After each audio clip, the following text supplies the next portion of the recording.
Yo guys, Puka back here. Yeah, so this is just like my review on my microphone.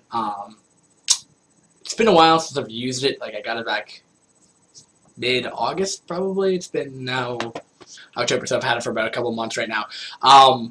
Sorry if I'm a little, sorry if the microphone's a little worse. I'm using my webcam, so this is what I used to cast with. So pretty much I'm going to just talk about my audio setup and what you hear. Now, obviously, if you're interested in what it sounds like, what I sound like, just reference that in my VODs. Like, I always use it. There was, like, 3 of them that somehow this mic got mixed up with it, where it was, like, the audio level was just jacked way up. And it still might be doing that. I didn't check, but right now my audio level seems pretty good. So, yeah. So I just wanted to say, so the microphone itself is the Shure SM7B, this thing. Pretty much the boxing was the same. It was just in some styrofoam, blah, blah, blah, blah. The only thing I would keep is just keep the limited warranty, so if it breaks or something like that. And then I'll show you the unit itself. And then also, this is what connects it to my computer, the Focusrite 2i2, I think. 2i2. Now, obviously, the sound, you can tell, I mean, it sounds really good. Better than this thing. You know, you're going to get enhanced quality. Would you buy this? You know, this is a $600 setup that I have going right here, so, you know, it's not the most budget oriented, especially for casting. You know, I see like DJ Wheat, more like really popular casters using kind of mics like this, and I'm not even sure if they even have this good. So I'm a little crazy about it, but sure, go for it. And the Focusrite 2i2 is okay. I'm still learning audio, so I'm still figuring out some aspects, but there is definitely one issue with this. But I will just talk about the unit itself right now. Bam. Alright, sorry about this. Okay, so this is the unit itself right now. It's obviously on a stand right now. It doesn't look this poofy generally. There's a smaller one that makes it look a little nicer. This one just stops the P sound, stuff like that, from blasting, which I'll talk about later. I know this is easily removable. Same thing with the other one. The other one, the smaller one, is a little bit, it kind of like sticks in. I would show it to you, but I just don't know where it is right now. Yeah, that goes on. And then you obviously have this like 2-inch diameter where this is the actual microphone itself right now. It looks really cool, but obviously you just want to put this on here. This guy uses, it's a dynamic, so it's not a, man, I forget what the other type is. A condenser mic. It's not a condenser mic, so you're not going to use 40 volt. This thing uses needs a really powerful preamp. This guy kind of works. The 2i2, it's fine because the 2i2 is like a budget preamp, but really what you should know about it is that you may hear a train in the background. Oh yeah, you totally hear that. Especially because my window's wide open.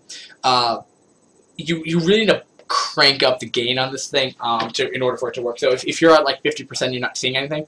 That's because, well, you need to get up to like 80 or 90, and you really gotta just tinker with what your audio setting is.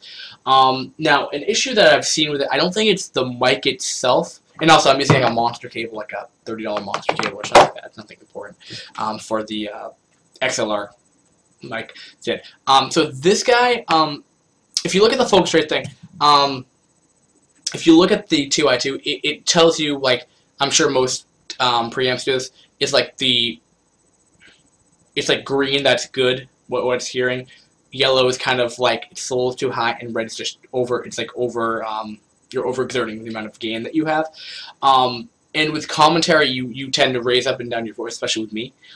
So oftentimes I have to stand back from this thing and then kind of yell when I get really excited. So it gets really interesting. And sometimes to find that level of gain where you're not whispering, and then when you yell that it's not gaining right through the, like, it's not cracking everywhere. Generally, it's not like a cracking noise. It's kind of like, if you hear me yell or I'm talking loudly or something, you may hear some like popping or something like that. I can't tell if it's the mic. I can't tell if it's the preamp. If I'm talking at like a moderate tone all of a sudden, and then it just starts, and then it'll just go up to red and yellow for a second, and then you kind of hear this cracking noise. I don't know how to fix it. It might be the preamp, it might be the mic, but that is something that I've just noticed. You know, obviously there's probably more settings I could probably tinker with, but generally I just kind of use this plug and go into XSplit or Skype. Now, obviously speaking, I mean, the radius of what you're going to hear from this mic. So if this mic's on my desk right here, this is about 2 feet, maybe even a foot.